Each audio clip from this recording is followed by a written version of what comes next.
आइए तीनों क्वेश्चन को हम लोग सॉल्व करते हैं।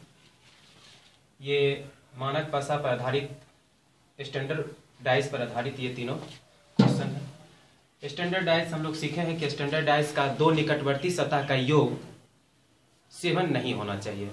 तो दो निकटवर्ती सतह जैसे देखिए किसी का भी योग 7 नहीं है, इसमें भी किसी का भी योग दो निकटवर्ती सतह पर का जो अंक है उसका योग क्या है, 7 नहीं है।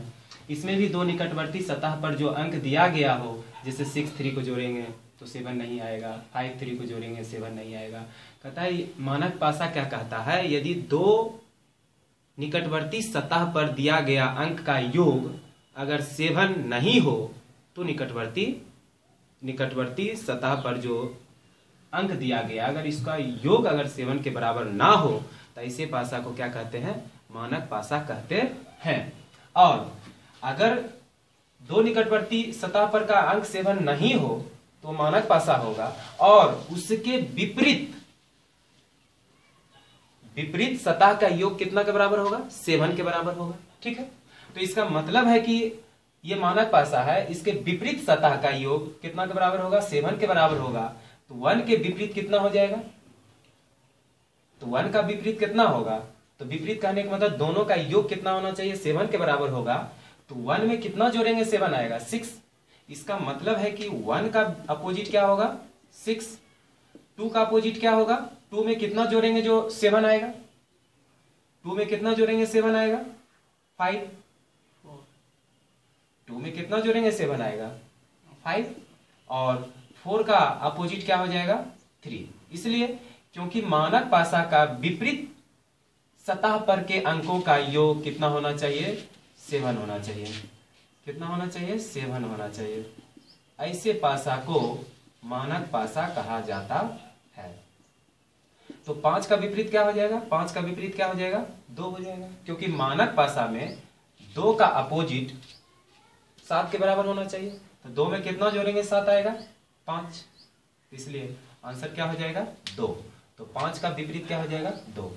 ये भी मानक पासा है क्योंकि दो निकटवर्ती सतह पर का अंक क्या है, दो निकटवर्ती सतह पर के अंक 7 के बराबर नहीं, तो ये मानक पासा है। तो इसका मतलब है कि इसके विपरीत, प्रत्येक का विपरीत का योग कितना के बराबर होना चाहिए, 7 के बराबर होना चाहिए। तो 4 का अपोजिट, 4 का विपरीत कितना हो जाएगा, 7 के योग के बराबर होगा।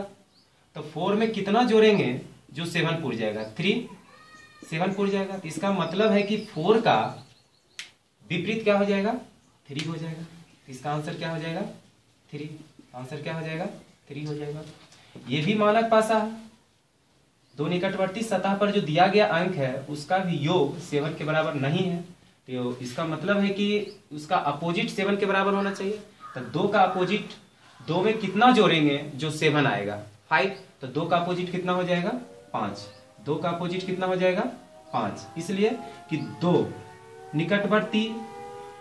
निकटवर्ती सतह पर दिया गया अंक का योग अगर 7 नहीं है तो दो निकटवर्ती सतह पर दिया गया अंक का योग अगर 7 के बराबर नहीं है तो वो मानक पासा कहलाता है। तो ऐसे पासा में विपरीत अंकों का योग कितना के बराबर होना चाहिए, 7 का। तो 2 का अपोजिट कितना हो जाएगा, 2 में कितना जोड़ेंगे 7 आएगा। तो 2 में 5 जोड़ेंगे तो कितना आएगा, 7। इसका मतलब है कि 2 का विपरीत कितना आ गया, 5। 2 का विपरीत कितना आ गया, 5। Write down.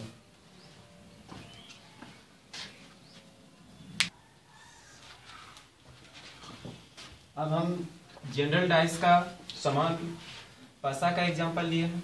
क्योंकि हम जनरल डाइस जानते हैं कि यदि दो निकटवर्ती सतह पर का योग कितना के बराबर होना चाहिए, 7 के बराबर होना चाहिए। जैसे देखिए 7 के बराबर है तो इसका मतलब ये कौन सा डाइस हो गया, जनरल डाइस हो गया, जिसको समान पासा कहते हैं। इसमें भी अगर हम देखते हैं तो 3 और 4 कितना हो जाता है, 7। तो जब दो निकटवर्ती सतह पर दिया गया अंक अगर 7 के बराबर हो तो ऐसे पासा को हम लोग कौन सा पासा कहते हैं, समान पासा कहते हैं, जनरल डाइस कहते हैं। और इसका कंसेप्ट क्या है, जरा सा समझिएगा। इसका कंसेप्ट है, पहले तो ये देखिए कि दोनों में कॉमन क्या है, 1 है कॉमन। तो उसको क्या करना है, क्लॉक वाइज चलना है। कैसे चलना है, क्लॉक वाइज चलना है।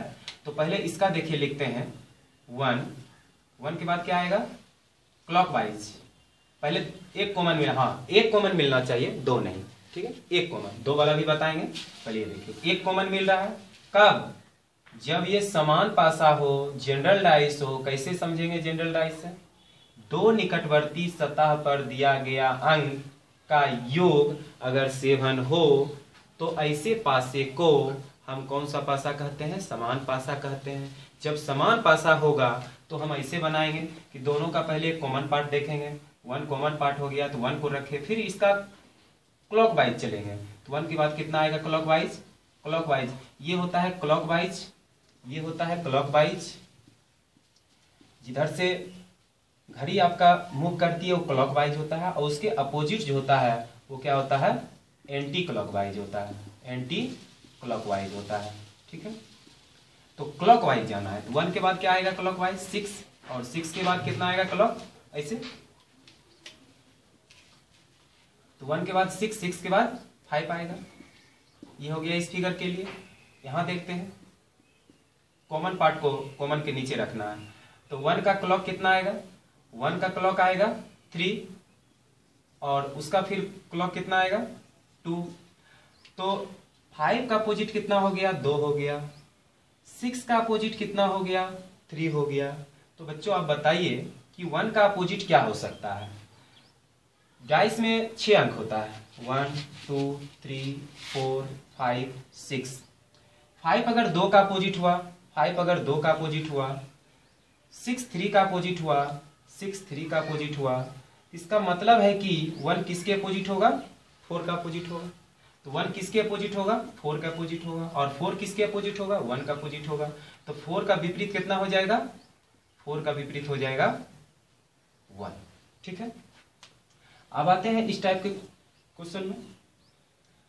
ये भी कौन सा डाइस है, समान पासा है, जिसको आप जनरल डाइस कहते हैं, क्योंकि दो निकटवर्ती सतह पर दिया गया अंक का योग कितना है 7 है। तो इसको भी कॉमन पार्ट देखते हैं, इसमें कॉमन पार्ट 4 आया, तो पहले इस फिगर के लिए देखिए 4 को लिखते हैं। उसके बाद इसका क्लॉकवाइज क्या आएगा, इसका क्लॉकवाइज आएगा 4 के बाद 2, 2 के बाद क्लॉकवाइज क्या आएगा 6। अब इस पार्ट को लेते हैं, फिर से 4 लिख देंगे, कॉमन वाले पार्ट के नीचे कॉमन वाला पार्ट लिखेंगे। इसका क्लॉकवाइज क्या आएगा 5,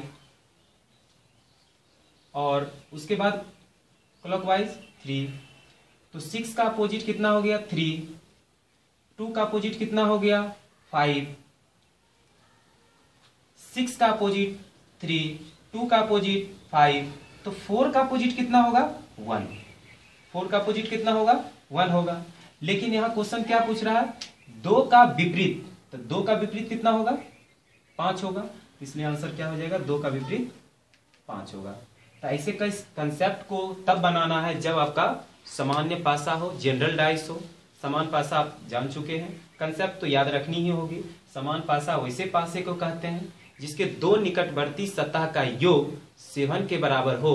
दो निकटवर्ती सतह कहने का मतलब हुआ कि दोनों जो सतह है निकट में, उस पर जो भी अंक दिया है उसका योग अगर 7 के बराबर होगा, तो ऐसे डाइस को हम कौन सा डाइस कहते हैं, समान डाइस कहते हैं, जनरल डाइस कहते हैं। और ये जनरल डाइस जब होगा तो फिर आप इस कंसेप्ट से बनाएंगे। Write down.